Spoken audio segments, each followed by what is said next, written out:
Hey everyone! Welcome back to our channel. Today, I'm going to show you how to use outfit codes in Roblox. Let's dive right in.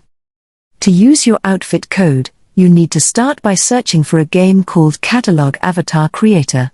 Just go to the Roblox search bar, type in Catalog Avatar Creator, and search under the Experiences tab.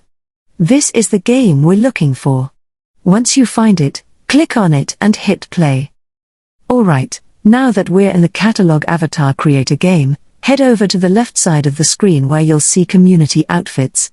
Click on it, and you'll see different categories of outfits. For example, you can choose Most Popular.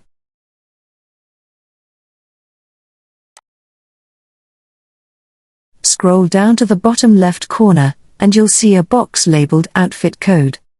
This is where you'll enter the code you've been given. Once you enter the code, press Enter. You'll see a message that says Loading Outfit. After that, your new outfit will appear. And that's it.